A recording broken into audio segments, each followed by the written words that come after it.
Si vous aimez le mystère, le paranormal, et que vous souhaitez en savoir plus sur les recherches en cours, eh bien restez avec nous sur Fréquence Évasion et découvrons ensemble en compagnie de scientifiques et de témoins les phénomènes que l'on dit surnaturels. Patience, c'est dans une poignée de minutes sur Fréquence Évasion. Fréquence Évasion. Fréquence Évasion. Dans quelques instants, la clé du mystère sur Fréquence Évasion, nous allons partir au château de Fougeray et nous allons parler d'apparitions. À tout de suite. Prenez de l'altitude avec Fréquence Évasion. Poussez vos coups de gueule en direct sur l'antenne. Composez le 09 79 35 29 60, le direct live de Fréquence Évasion. Vos messages seront diffusés chaque jour sur l'antenne. La crise, le pouvoir d'achat, le gouvernement et tout autre sujet d'actualité, c'est la libre antenne sur Fréquence Évasion 09 79 35 29 60. Coût d'un appel local est gratuit depuis une ligne internet. Fréquence Évasion, c'est la chaleur provençale, une vraie bouffée d'oxygène. Fréquence Évasion, le soleil du Grand Sud. Véronique, bonjour et merci d'être avec nous. Bonjour. Alors, nous vous remercions de bien vouloir participer à la clé du mystère sur Fréquence Évasion. Nous allons parler de votre château, le château de Fougeray et des apparitions. Comment tout a commencé? Qu'est-ce qui vous a décidé à acheter le château de Fougeray? En fin de compte, moi à la base, on fait partie de ces gens qu'on appelle des fous de château.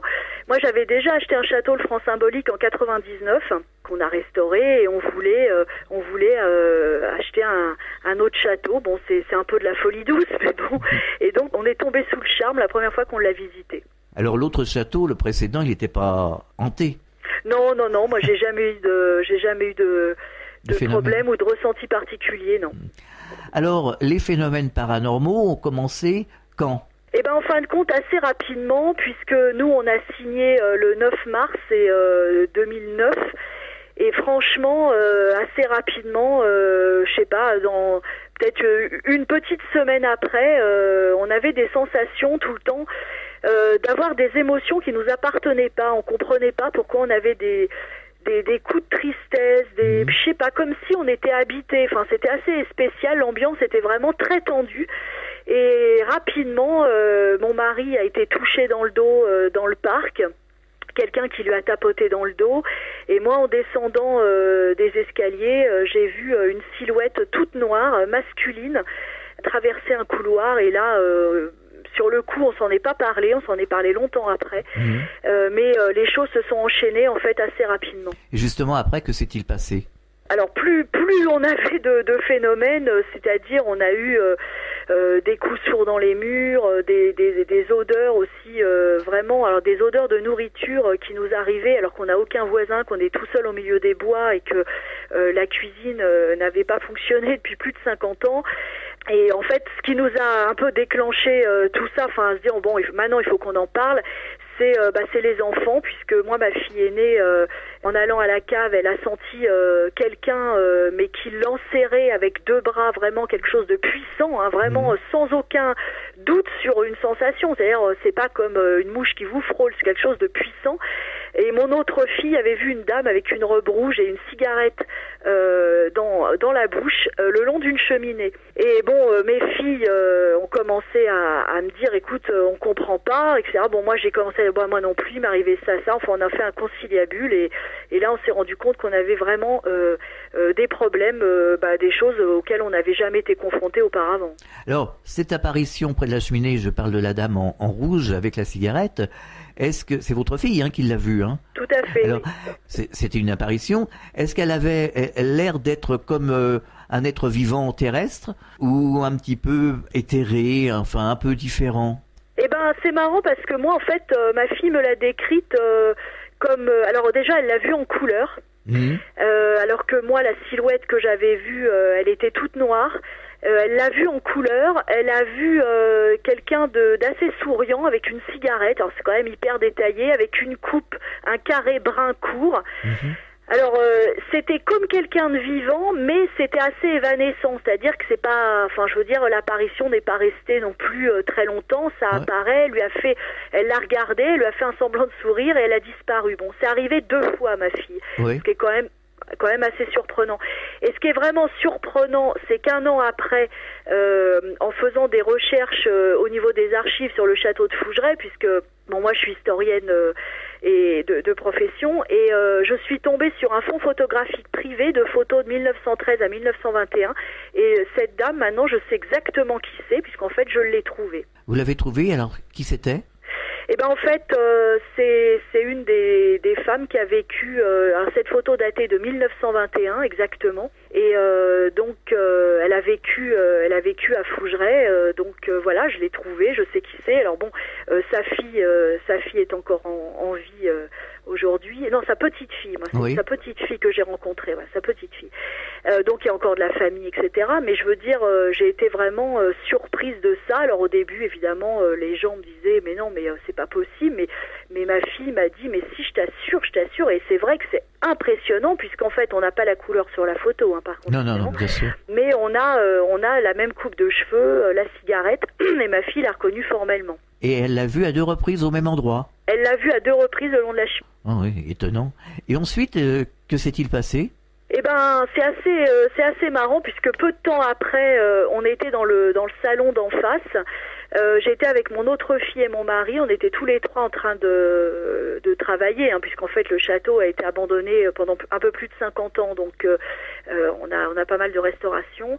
Et mon mari a vu, alors il me dit, parce que il me dit là, et en fait c'était comme, il m'a dit qu'il avait vu comme une espèce de quelque chose de lumineux mais d'un peu rouge passer rapidement. Et là ma fille a photographié, alors là cette photo je la trouve absolument splendide, elle a photographié une femme, on voit nettement un décolleté, un visage, des cheveux qui passent. Ça fait comme un ectoplasme, hein, c'est noir et blanc, mais on voit nettement, mais vraiment nettement, des traits féminins avec, je vous dis, un décolleté, etc. et des cheveux. Et là, j'ai trouvé que c'était vraiment incroyable. Et on a d'ailleurs, on a eu beaucoup de photos, beaucoup d'enregistrements de tous ces gens qui sont restés et qui restent apparemment volontairement à Fougeray. Alors, il y en aurait combien exactement? Alors moi c'est assez bizarre parce que on en a recensé à peu près 16. Et c'est vrai que bon, il y en a peut-être un peu plus. Moi je sais pas, il y a un médium qui m'a parlé d'une petite quarantaine, ce qui est complètement hallucinant. Bon, moi j'ai pas pointé un catalogue, mais je veux dire, ce qui est impressionnant, c'est qu'on a les gens des dépendances aussi, parce qu'on a des écuries qui sont vraiment assez chargées. Alors dans les écuries, il y a eu des problèmes. Il y a eu un cheval qui s'est fait abattre puisqu'il avait donné un coup de pied à un cavalier qui en est mort. Donc le cheval s'est fait abattre, et ça on le savait pas. Et ma fille qui travaillait aux écuries me disait qu'elle entendait régulièrement des pas, et qu'elle sentait surtout l'odeur du cheval écumant. Et ça c'est vraiment une odeur particulière qu'elle connaît bien parce qu'elle travaille dans le milieu du cheval. Et elle me disait, mais c'est vraiment marrant, je sens ça, etc. Et un jour, on était tous au château en famille, et on a entendu des morceaux de verre cassés, comme du verre que vous faites tomber d'1 mètre de haut sur du carrelage, qui venaient des écuries. On comprenait pas, et dans les écuries, il y avait strictement personne. Il se passe plein de petites choses. Alors, il n'y a pas de fréquence définie, mais il y a plein de petites choses comme ça qui se passent assez régulièrement à Fougeray, notamment pendant les visites de temps en temps. Est-ce qu'il y a des moments de calme, de répit, où il n'y a plus aucun phénomène? Oui, ça arrive. Ça arrive? Oui. Heureusement d'ailleurs, mais ça nous arrive d'avoir, on sent, c'est assez marrant parce que ça c'est quelque chose que j'explique aux gens, mais c'est assez indescriptible. C'est-à-dire que parfois, quand on a une ambiance très apaisée, très sereine, très gaie, enfin c'est quelque chose vraiment, on se sent bien, on sent qu'il y a une bonne ambiance en famille, etc. Et un petit peu avant qu'il se passe quelque chose, l'ambiance change, mais complètement. C'est-à-dire que l'atmosphère s'alourdit, et je vous assure que si vous êtes un petit peu sensible aux ambiances, mais vraiment, ça se sent, c'est incroyable. Et là, quand vraiment l'ambiance change totalement, on sait pas pourquoi d'un seul coup, c'est lourd, on devient triste, etc. Et ben là, en général, il se passe des choses. Un petit peu comme si on attendait un orage. Exactement, c'est exactement ça. Vous avez tout compris, ouais, la métaphore est bonne. Alors vous avez vu un ou plusieurs médiums? Alors moi j'ai vu plusieurs médiums. En fait la première fois, moi c'est des gens que je connaissais pas, je connaissais aucun médium, je savais pas du tout ce que c'était que ce milieu. Pour moi c'était un petit peu un milieu du luberlu d'ailleurs. Et la première fois qu'on a vu un médium, en fait on était en tournage avec M6 pour le patrimoine, c'était une émission sur le patrimoine, donc absolument rien à voir. Et j'avais ces soucis mais je n'osais pas en parler. Et la journaliste me dit mais c'est marrant Véronique, on a l'impression que vous n'aimez pas cet endroit. Et je lui dis non, c'est pas que je l'aime pas, c'est que je m'y sens pas forcément toujours très bien. Et puis de fil en aiguille, j'en ai parlé, elle m'a dit mais c'est pas grave, moi je connais des médiums, je vais vous ramener des médiums. Et ce soir-là, je me souviens que la première fois que j'ai vu un médium rentrer à la maison, c'était Philippe de Ségur, il est arrivé. Et je me souviens, j'étais assez impressionnée, je savais pas du tout. Il est monté dans l'escalier, il a regardé et là il a pris... alors d'ailleurs ça m'a complètement bouleversée, mais alors à un point que vous n'imaginez même pas. Il a pris une photo où on voit une femme dans l'escalier avec une robe longue, un décolleté et un tout petit collier de perles et on peut même distinguer un début de chignon. Et là je peux vous dire que moi ça m'a complètement... alors là... j'étais entre la fascination et la terreur. Je savais pas trop où me placer en fin de compte. Et là ça n'avait rien à voir avec la Dame en rouge. Eh ben non, voilà, c'est à partir de là, on s'est posé énormément de questions après coup, parce que cette nuit-là, ça a été vraiment une nuit de bouleversement incroyable, parce qu'il a enregistré des voix, il a photographié cette femme, enfin bon. Et c'est vrai qu'après, ça a été une quête, on a voulu avoir des réponses. Alors pourquoi il y a tant de monde, pourquoi il reste là, etc. Moi j'ai essayé de faire venir des gens qui soi-disant pouvaient nettoyer, enfin j'aime pas ce terme parce que c'est pas des parasites ni des microbes, mais enlever ces amérantes, les aider à s'élever vers le ciel. Et apparemment, alors moi j'ai tout le temps la même réponse, de toute façon, ils ne veulent pas partir, ils sont peut-être pas prêts. Ils ont peut-être pas conscientisé leur décès, j'en sais rien, en tout cas, enfin pas tous en tout cas, et à chaque fois qu'ils venaient pour faire ça, quand ils partaient, c'était pire. C'est-à-dire que ça les mettait en colère, le fait qu'on veuille les chasser. Donc, maintenant, on voit les choses d'une façon mais totalement différente. C'est-à-dire que bon, déjà moi le mot chasseur de fantômes ça me hérisse, on les chasse pas, c'est des gens en fait comme vous et moi, sauf qu'ils n'ont plus de corps, ils n'ont plus de véhicules terrestres, donc il faut les respecter. Eux pensent qu'ils sont encore chez eux. Moi ça va faire 4 ans qu'on est à Fougeray, donc maintenant ils ont compris qui on était, ce qu'on faisait, etc. Et les choses se sont un petit peu apaisées dans le sens où en fait on ne lésine pas sur le dialogue et la communication, par contre, ça c'est clair. Est-ce qu'il y en a qui seraient partis vers la lumière, justement? Est-ce que vous avez l'impression qu'il y en a toujours autant qu'avant, ou que c'est plus calme, qu'il y en a plus que quelques-uns? Eh ben écoutez, alors bon, moi c'est qu'une sensation, mais c'est vrai que sans être médium, si on part par là, comme nous on y est, on est quand même les mieux placés au niveau ressenti. Moi j'ai l'impression qu'ils sont toujours, c'est toujours les mêmes, ils sont toujours aussi nombreux. Il y en a qui par exemple ont de l'humour. Non, mais ça vous paraît... Ah non, tout à fait, non. Il y en a qui ont de l'humour à Fougeray, il y en a qui font des petites blagues, des petites choses, j'ai remarqué. Bon, il y en a qui laissent des PVE avec des petites vannes, c'est de l'humour. Expliquez-nous ce que ça veut dire PVE. Alors c'est PVE, c'est Phenomenon Voice Experience, c'est la TCI, c'est la transcommunication instrumentale. Voilà, excusez-moi, c'est qu'en fait on me dit tout le temps ce terme, mais en fait c'est le terme anglais, c'est ridicule. Ça c'est la transcommunication instrumentale, c'est-à-dire que c'est de l'enregistrement de voix de l'au-delà, et ça n'est pas des fréquences de voix humaines en fait.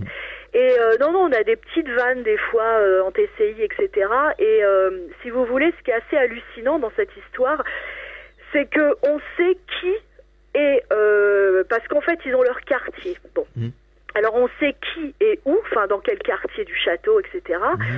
Et on connaît, en fait, exactement comme on connaît un être humain, on connaît maintenant un petit peu leurs réactions. Ce qu'ils aiment pas, ce qui les agace, etc. Bon. Et moi, j'ai fait des recherches en parallèle, donc il y en a sur lesquelles j'ai pu mettre un nom avec une histoire, une date de naissance, une date de mort et une histoire. Et si vous voulez, ce qui paraît absolument incroyable, c'est qu'on a des attachements, on s'est presque attaché, on a des atomes crochus avec des gens qu'on ne voit pas, qu'on n'a jamais connus, qui sont décédés. Mais on a autant de respect et on a des atomes crochus comme si c'était des vivants. Moi, j'ai quelqu'un dans la tour nord au 2e étage. C'est quelqu'un qui est du 17e, qui est pas content parce qu'il ne reconnaît pas son château, parce qu'au 19e, sous le Second Empire, il y a eu beaucoup de transformations. Donc, il est assez violent, assez agacé. C'est quelqu'un qui est très catholique aussi, qui pensait qu'on était le diable, enfin, qui nous a raconté des trucs absolument incroyables. Et en fait, cette personne, même si c'est quelqu'un de violent, etc., je sais pas pourquoi, c'est quelqu'un que je comprends. Il est agacé, bon, je peux comprendre pourquoi, on a touché à son château, etc. Donc ça me dérange pas du tout de dormir dans cette chambre. Je me sens quand même en sécurité. Alors qu'il y a des endroits au château, moi je peux pas y dormir, c'est impossible. Et cette personne, vous la voyez, je vais pas dire régulièrement, mais enfin assez souvent? Eh ben écoutez, c'est pas que je la vois vraiment, c'est qu'on la ressent. Et la dernière fois, il nous arrivait un truc assez comique. Enfin, il y avait une dame qui est venue visiter, qui avait un blouson en jean avec des petites chaînes aux épaules, et ces chaînes se levaient au niveau de ses épaules. Et en fait, c'est lui qui jouait avec. Et j'ai trouvé, enfin, il y a des petites choses comme ça. Moi, je remarque. Alors, quand on a des visiteurs et qu'il arrive des choses comme ça. Eh ben c'est simple, là les gens remarquent qu'il se passe quelque chose déjà. Moi j'ai eu il y a pas très longtemps un petit groupe de visiteurs. On était au 2e étage par exemple, dans une chambre pas trop, enfin ça va, c'est neutre je dirais. Et on a entendu dans le couloir des pas, mais vraiment super net, si bien que j'ai cru que c'était mon mari qui arrivait. J'ai pas eu peur une seconde. Je sors, il y a personne. Je rentre, je pensais que bon, et ça a recommencé. Et là, on est tous sortis, il y avait personne. Et là, je me suis dit bon, ok, les gens m'ont regardé, ils ont compris. Bon, on a des fois pendant les visites des petites choses. On a eu des bruits de meubles qu'on tire aussi au 1er étage, mais vraiment hyper nettement. Alors qu'on était qu'un groupe. Où mon chien fait tout le temps des siennes. Alors quand il est là, quand je fais visiter, les gens croient que je le dresse pour faire ça, mais pas du tout. Hein. Je veux dire, il joue avec je sais pas, quelqu'un qu'on voit pas, ou alors il va aboyer contre quelqu'un qu'on voit pas, ou alors le pire c'est que des fois il rase les murs et d'un seul coup il s'éloigne du mur sur 1,50 m et que là qu'il revient comme s'il évitait quelque chose, je sais pas, c'est assez marrant. Et visuellement, je parle comme la dame en rouge près de la cheminée, vous en avez vu combien? Alors moi visuellement en fait j'en ai vu 2. J'ai vu cet homme qui a traversé le couloir, ça c'était vraiment super net, et j'ai vu une femme regarder à la fenêtre dans une chambre où je dors assez rarement, qui est au 1er étage, dans une tour. Une nuit, j'ai entendu la poignée de la porte bouger. Je pensais que c'était mon mari qui s'était levé, je l'ai vu dormir, j'ai vu une silhouette en contre-jour de femme, hein, une silhouette de femme, là par contre c'est certain, à la fenêtre. Et bon, j'ai pas, enfin, comment dire, moi ça me bouleverse et je peux pas dire après c'est fini quoi, je peux plus dormir, je suis complètement retournée, il me faut du temps pour me calmer. Enfin, c'est pas quelque chose qui me rend particulièrement sereine. Faut vraiment après que j'intellectualise pour me calmer quoi. Alors on parlait de transcommunication instrumentale tout à l'heure. Est-ce que vous avez eu des contacts avec l'association Infinitude? Absolument, je les ai reçus. Ah oui, eux c'est vraiment des références. Hein. Moi j'ai reçu Monsieur Blangarin. Oui. Ils sont venus faire une conférence et ils sont venus à Fougeray. C'est vrai qu'on a des phrases, on a des choses vraiment intéressantes, on a des messages. J'ai reçu aussi une association d'investigation Arepi qui m'a enregistré pas mal de choses, qui m'a même enregistré, alors 2 fois ils m'ont enregistré un coup de feu dans une pièce et j'ai pas retrouvé par contre à ce niveau-là, au niveau des archives, un accident ou un suicide avec une arme à feu, j'ai rien retrouvé. Parce que bon, j'essaie toujours, si vous voulez, de faire corroborer un fait médiumnique, que ça soit TCI ou alors écriture automatique ou quelqu'un qui a vu quelque chose, etc., ou des messages avec des faits historiques. Des fois je peux, hein, je trouve, mais des fois je trouve pas. Donc dans ces cas-là, je le note et puis peut-être qu'un jour je trouverai quelque chose. Est-ce que Monique et Jacques Blangarin ont posé des questions et ont obtenu des réponses précises? Eh ben malheureusement non. Ah bon?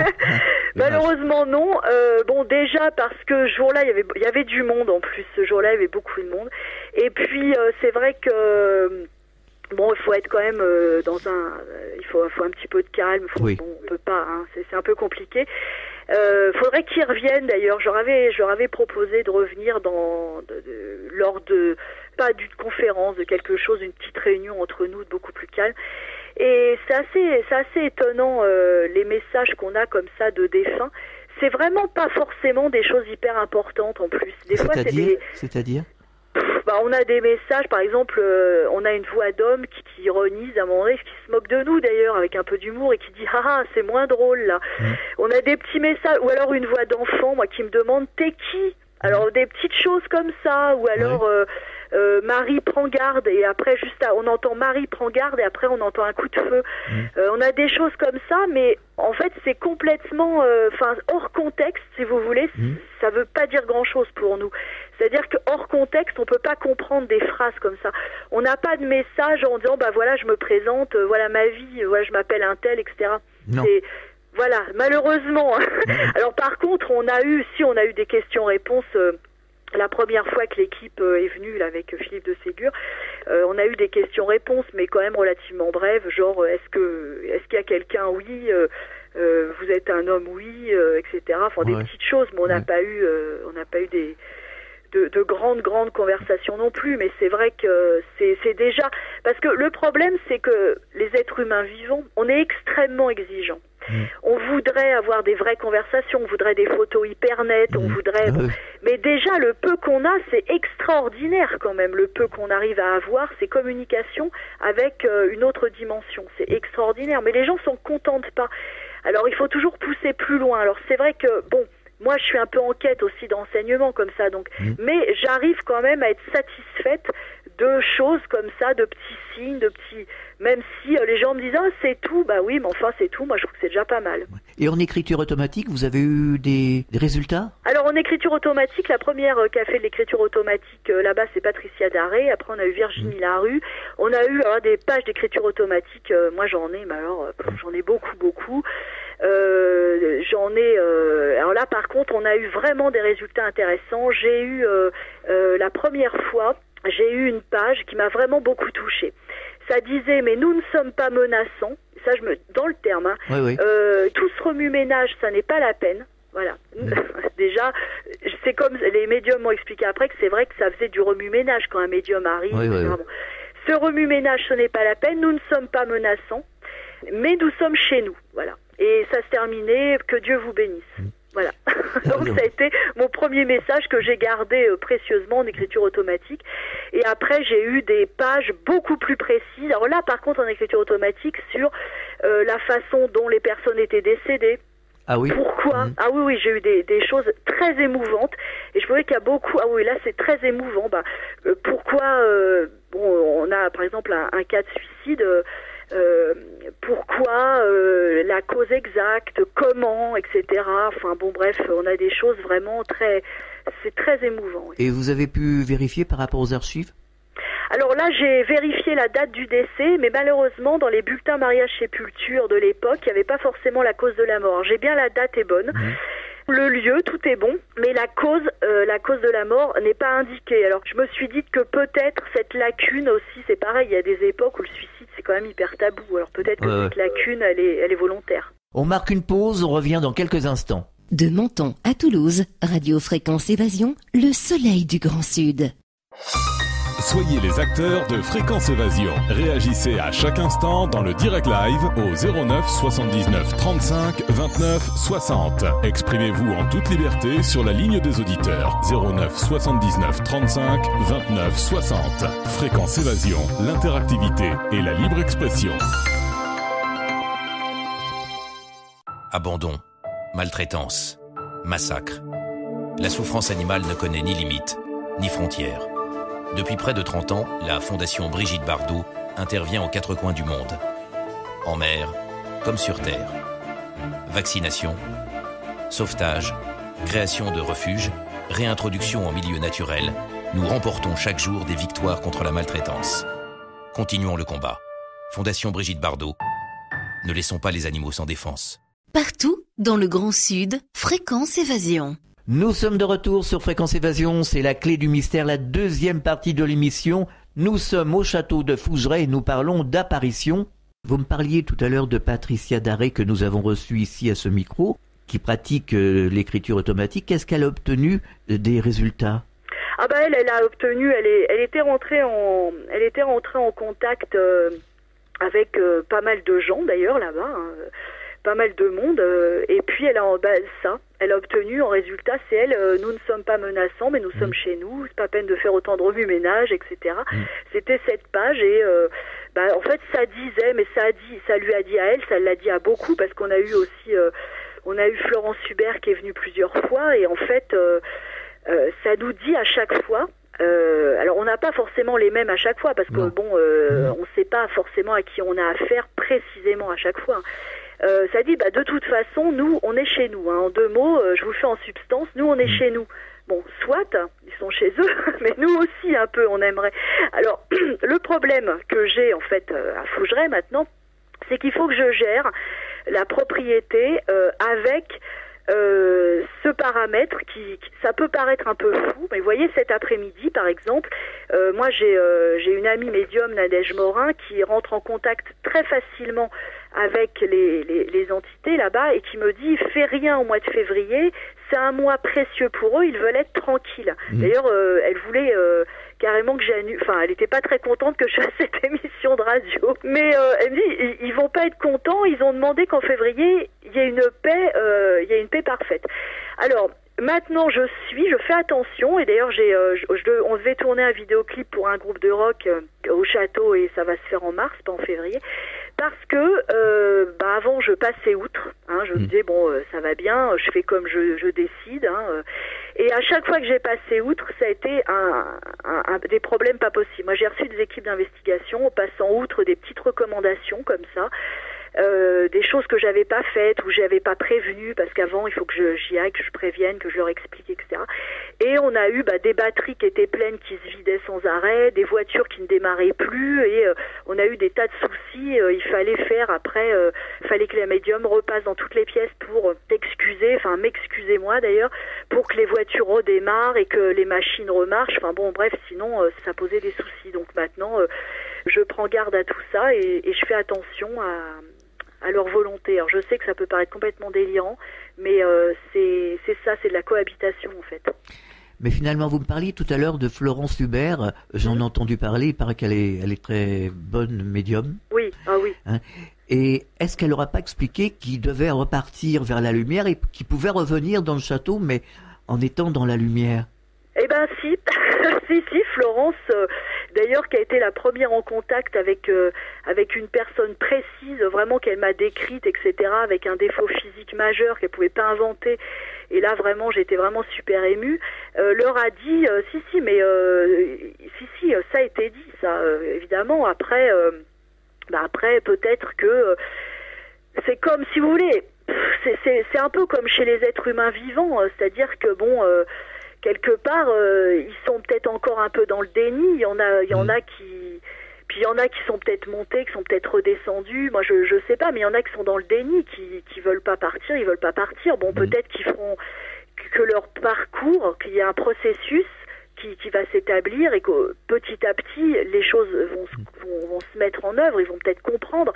Parce que ce que j'ai trouvé très intéressant, c'est qu'il y a un petit mois de ça, on a fait l'écriture automatique et justement les entités, quelqu'un de précis a dit, à force de rentrer en contact, de communiquer comme ça, ça nous élève. Voilà. Alors peut-être que petit à petit, ils sont moins dans le déni et puis qu'ils comprennent mieux les choses. Après tout, c'est comme des humains vivants. Et on comprend pas les choses peut-être du premier coup, surtout des choses un peu difficiles. Voilà. Moi, là, c'est vrai qu'à ce niveau-là, je trouve ça assez incroyable. Moi, j'ai fait venir un géobiologue parce que je trouvais que c'était tellement incroyable qu'à Fougeray, il y ait autant de monde qui soit resté comme ça, même dans le parc d'ailleurs. Et le géobiologue, on a quand même trouvé qu'il y avait 2 rivières souterraines qui se croisaient à un endroit, et ça, c'est vrai qu'au niveau des énergies, c'est compliqué parce que ça fait des vibrations assez basses. Ouais. il faut constamment qu'on travaille à élever les vibrations à Fougeray, en fait. Et ça, c'est vrai que c'est peut-être aussi une des causes.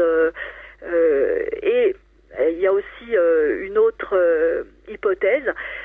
Ça, c'est des médiums qui sont entrés en contact et qui m'ont avec des entités là-bas et qui m'ont dit, de toute façon, là-bas, tu as une entité chef entre guillemets, enfin une entité, j'aime pas trop ce terme, mais parmi les gens de Fougeray, il y a quelqu'un qui est chef et qui décide pour tout le monde et qui tient un petit peu tout le monde prisonnier et qui oblige les gens à rester là, voilà. Et alors, comme il y a différentes époques, et ça fait comme des strates de millefeuilles, mais ils se côtoient pas entre ces, si vous voulez, il n'y a pas forcément de communication. Et le château, il date de quelle époque finalement? Alors le château, il a été construit à la période, parce que moi les premières archives que j'ai trouvées c'est 1337, c'est l'année de la déclaration de la guerre de 100 ans. Donc c'est quand même vraiment un très vieux château, et par contre il a été transformé de façon conséquente sous le Second Empire, c'est-à-dire qu'il y a des travées de fenêtres qui ont été percées, etc. Bon, donc il a perdu, à part dans les cryptes, etc., il a perdu de son aspect purement médiéval, je dirais, mais c'est un château très ancien. Alors il y a des cryptes? Oui, on a une première crypte où en fait on a un ancien sarcophage mérovingien en pierre qui est vide. On en a un autre qui est retourné et après en bas, on en a une seconde plus creuse. Alors là, par contre, on n'a pas compris. C'est les marches. Quand on est arrivé, les marches étaient ensablées. On a commencé à gratter un peu. On s'est rendu compte qu'il y avait des marches. On a découvert un début de passage, comme une autre crypte encore un peu plus creux. Mais par contre, là, on a été obligé de s'arrêter puisque le château, moi, je l'ai fait classer. Et au niveau sécurité, il faut avant qu'on fasse des sondages au niveau du bâtiment et qu'on arrête de creuser. Alors là, par contre, que ça soit, alors là, toutes les médiums qui sont descendus dans cette deuxième crypte sont formels. Il y aurait 2 personnes d'enterrées à ce niveau-là. Et ils m'ont dit qu'il fallait vraiment faire attention si on déterrait, si on nettoyait, parce qu'en fait, pourquoi ça a été comblé sur 2 mètres? C'est pas un hasard. Bon, je sais pas pourquoi, mais en plus c'est du sable hyper tassé, donc à déblayer, je peux vous dire que ça fait un sacré travail. Donc il fallait qu'on fasse attention, etc. Ça je sais pas trop comment faire, mais de toute façon il va falloir qu'on déblaye pour une raison pure et simple, c'est que on pense qu'il y a peut-être un puits qui a été bouché, et si vous voulez. Boucher un puits, c'est pas bon pour le bâti. Faut que l'eau circule, etc. Donc il faut qu'on aimerait au moins déboucher ça, quoi. Alors le château est resté inhabité pendant combien de temps? Écoutez, il a été abandonné. Nous, quand on l'a récupéré, qu'on l'a acheté, ça faisait à peu près 50 ans que les propriétaires, les parents étaient décédés, les enfants venaient quasiment plus, donc plus personne faisait rien du tout. Et nous, quand on l'a trouvé, alors le parc, c'était un mi-cadeau d'arbres. On a eu un mal de chiens à trouver le château parce qu'on avait, depuis la tempête de 99, rien n'avait été fait et il fallait enjamber des troncs, des ronces. C'était un truc incroyable. Et quand on est arrivé devant, franchement, c'était vraiment, c'était magique. C'était la Belle au bois dormant. C'est ce que j'allais dire. Ah ouais, mais il était sous les ronces, sous les feuilles, sous ce que vous voulez. C'était fou. Voilà, c'était l'image du vieux château qu'on trouve. Par contre, ça faisait conte de fées, c'est formidable. Alors, est-ce que le voisinage avait connaissance de ces manifestations? Est-ce que pendant que le château était inhabité, il y avait des phénomènes qui se déroulaient? C'est assez marrant parce qu'en fait, les langues se sont déliées après les nôtres. Puisque moi, j'ai pas été. Alors, imaginez bien que je suis pas allée faire toc toc avant de signer. J'ai pas été voir le voisinage pour dire je serais intéressée pour acheter le château de Fougeray. Est-ce que vous pensez qu'il est hanté? Non mais vous voyez le topo, les gens disent mais elle est pas bien celle-là. Oui, donc c'est vraiment quelque chose que j'ai pas fait. Non, en fait, les langues se sont déliées après, puisque. Moi, j'ai commencé à en parler, je savais pas trop, j'y allais quand même sur des œufs, je demandais. Et un jour, il y a une dame qui m'appelle et qui me dit, mais vous savez que on m'a dit, alors c'est toujours des on, vous savez, dans les villages, pour savoir, c'est compliqué. On m'a dit qu'il y avait une malédiction sur Fougeray et que tous les propriétaires seraient ruinés. Alors déjà, super pour nous. et ça, par contre, malheureusement, il y a beaucoup de propriétaires qui ont été ruinés. Bon, enfin bon, pour la petite histoire. Mais pour de vrai. Hein, Et alors bon, je dis ah bon et tout. Alors je dis ah super et tout. Et les langues se déliaient, mais j'ai jamais eu. Alors j'ai insisté pour que la dame me dise qui c'était. Bon, elle me l'a dit, mais c'était top secret. Entre-temps, cette dame est décédée. En plus, dans les campagnes comme ça, c'est vrai que les gens, à la fois ils vont à l'église, à la fois ils sont un peu versés dans le paganisme, tout ce qui est, vous savez, les toucheurs, les barreurs de feu, etc., ce qui empiriquement marche d'ailleurs.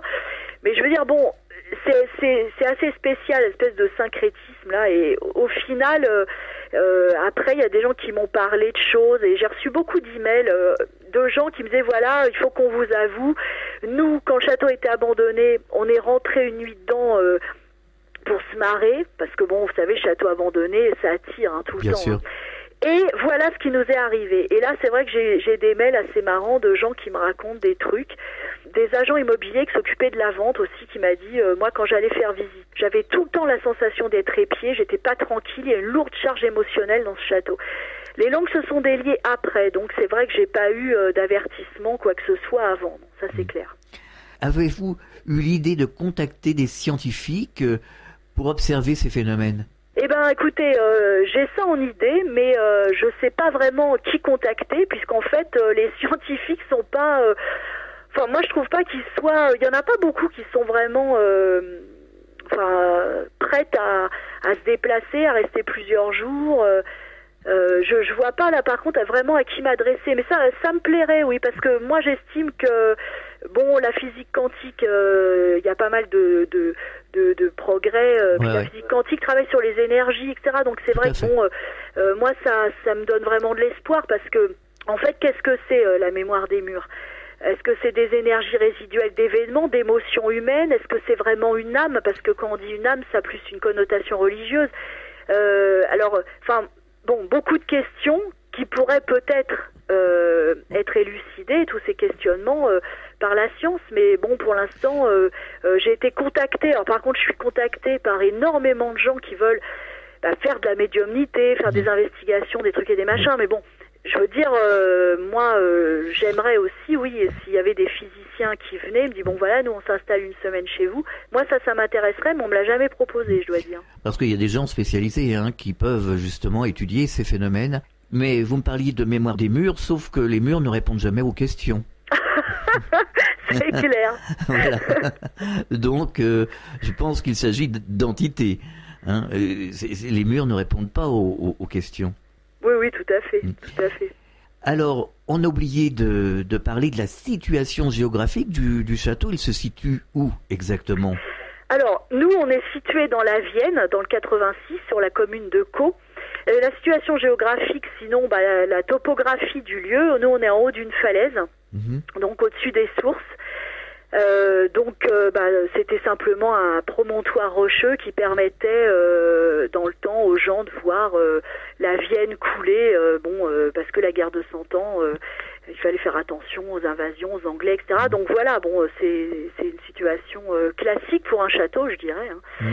Et donc, nous, on est dans la Vienne. Alors, dans la Vienne, c'est assez partagé, en fait. Beaucoup de gens nous prennent pour des simples d'esprit ou des illuminés. Puis à côté de ça, on a des gens qui viennent nous voir parce qu'ils nous croient, qui viennent visiter, qui s'intéressent à ça et qui on a discuté.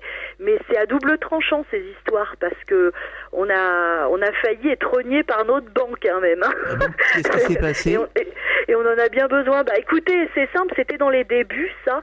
Il y a eu un article dans le journal local, La Nouvelle République et Centre Presse, les journaux locaux, disant Fougeray est-il hanté, avec un article comme quoi, ce qu'on voyait, qui ironisait un peu d'ailleurs sur nous.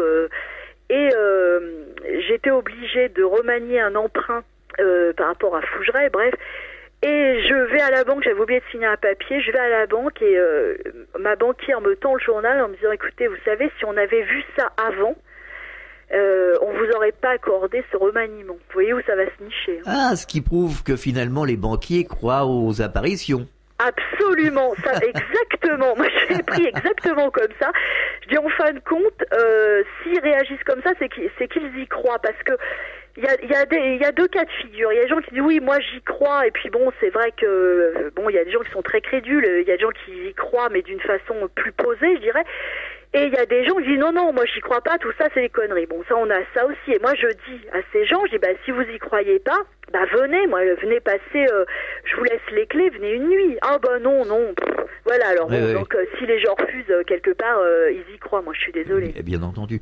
Alors vous avez un site internet ? Oui, fougeret.com. D'accord. Tout simplement. Qu'est-ce que l'on peut trouver ? FOUGERET.com. D'accord. Qu'est-ce que l'on peut trouver sur ce site ? Écoutez, l'historique, il y a des galeries photos pour déjà se rendre compte, l'historique, notre association, parce qu'on a créé une association, on reçoit des médiums, on organise des soirées, c'est vrai qu'on essaie aussi d'en parler, parce que moi j'estime que c'est vrai que ça a failli faire exploser un petit peu la famille et notre projet, cette histoire de pas en parler au tout début, parce que moi j'ai vraiment frôlé la dépression, j'étais vraiment pas bien. Maintenant qu'on en parle, ça va beaucoup mieux. Et il y a même un psychiatre qui est aussi psychanalyste, qui écrit un livre sur nous, qui veut faire une psychanalyse du lieu avec ce triangle infernal famille, entité, lieu. Ce que je trouve vraiment intéressant, parce que là c'est un travail scientifique, mais c'est une grande première. Et donc voilà, on trouve nos programmes, les soirées qu'on organise, les visites, et puis pas mal de photos, vidéos, il y a quelques photos d'entités aussi. Donc voilà, c'est un site qui reste modeste, mais qui est mis à jour régulièrement. Et puis voilà, nous de toute façon on reste très ouverts, on reçoit du public, on fait visiter, etc. Et moi j'estime que ne pas en parler, se mettre la tête dans le sable, ça n'est vraiment pas la solution. Et j'estime qu'au contraire, pour que ce paranormal, parce que ça c'est pareil, c'est un mot qui est galvaudé, qui commence un petit peu à être agaçant, que tout cet aspect de l'invisible, en tout cas, soit normalisé entre guillemets, il faut en parler, il faut essayer de comprendre, etc. Et que les médiums ne sont pas des fous, et que c'est des gens qui m'ont considérablement aidé dans tout ça, dans les démarches à suivre, dans la compréhension de l'invisible, etc. Et voilà, ça quelque part c'était certainement sur notre chemin de vie, parce que ça nous a vraiment fait faire un pas de géant, cette histoire. Oui, il y a des médiums qui sont des charlatans et d'autres qui sont le contraire, qui sont très sérieux. Tout à fait, absolument. Oui, ça après, faut faire le tri. Ça c'est évident qu'il faut faire le tri, mais voilà. Est-ce que vous avez eu des contacts avec le médium Henri Vigneault ? Alors, écoutez, malheureusement non. J'ai pas eu de contact. Je sais qu'il est très bon, mais qu'il est très occupé. Et c'est vrai que par timidité, peut-être aussi, je sais pas, j'ai pas osé l'appeler. J'aimerais beaucoup. Alors, comment s'appelle votre association ? Écoutez, c'est Fougeret le château enchanté, avec un jeu de mots, parce que enchanté avec un H majuscule. Bon, et notre association. Écoutez, nous on est 25, très intéressés par tout ça. On se réunit assez souvent pour en parler. On reçoit des gens intéressants, et c'est vraiment on fait des repas entre nous, etc. Et c'est vraiment dans l'objectif d'en parler, d'avancer, de casser ce mur du silence aussi, parce que l'association a permis à des gens qui vivaient les mêmes choses que nous de se décomplexer de ça et de déstresser avec ça, et puis d'en parler, etc. Et moi, pour ça, je trouve ça hyper sympa, et voilà. Alors justement, est-ce que vous avez retrouvé des gens qui ont eu les mêmes phénomènes, je sais pas, dans un château ou dans une maison, tout simplement ? Moi j'ai rencontré des gens qui sont venus me voir, oui, qui ont eu des phénomènes incroyables, mais ils osaient vraiment pas en parler. D'ailleurs c'est des gens qui marchaient à coups de médicaments parce qu'ils croyaient que c'est eux qui avaient des hallucinations auditives, et les médicaments ne sont pas une solution, loin de là. Moi j'ai reçu une fille qui est devenue une copine après, et qui toute la nuit entendait les boules de son billard claquer, et elle comprenait pas, et voilà, et donc des choses assez incroyables, des livres qui tombaient d'une bibliothèque, toujours les mêmes livres, enfin c'est donc comme si le titre du livre, où il y avait quelque chose dans le livre qui était un signe, des choses, il se passe des choses comme ça, mais ou alors souvent des témoignages d'enfants. Alors ça par contre, quand les parents et les enfants témoignent de concerts, c'est vraiment très intéressant, parce que les enfants ils n'ont pas ce blocage, et moi j'ai eu des témoignages de parents qui venaient me voir avec leurs enfants, une dizaine d'années, à tout casser, pas plus. et notamment un qui expliquait qu'il voyait un soldat dans sa chambre de la Seconde Guerre mondiale. De temps en temps, il voyait un soldat apparaître et il lui montrait toujours une date. Et on n'a jamais su à quoi cette date correspondait. Pour l'instant, peut-être la date de la mort du soldat, je sais pas. Ouais. Et donc voilà, et cet enfant, il a eu la chance en fait d'avoir des parents qui l'écoutent, parce que combien il y en a où les parents ne l'écoutent pas. Et on a eu pas mal de témoignages comme ça, où une petite fille aussi qui disait que régulièrement elle voyait quelqu'un dans la cour de récréation qui essayait de taper sur les enfants et qui disparaissait. Enfin, des choses vraiment incroyables. Et les parents croyaient les enfants ? Alors, ça dépend des parents. Malheureusement, il y a des parents, oui, qui croient. Moi, quand mes filles m'ont dit ça, même si j'étais pas particulièrement versée dans le paranormal et l'ésotérisme, je les ai crus. J'ai pas dit, ça y est, mes filles sont dingues, au secours, vite un toubib. Mais je veux dire, après, ça dépend de l'état d'esprit, de l'ouverture d'esprit des parents. Mais en tout cas, moi, j'ai connu des gens qui ont été jeunes sous médicaments pour justement occulter tout ça. Et là, franchement, ça c'est vraiment pas une vie, c'est vraiment pas une solution. Et en fait, avant d'aller sur le traitement lourd, la psychiatrie lourde, etc., faut essayer de voir si les enfants n'auraient pas des dons médiumniques, parce qu'en plus les enfants sont très ouverts à tout ça. Et parfois, ça part comme c'est venu avec l'âge. Ah ouais, tout à fait.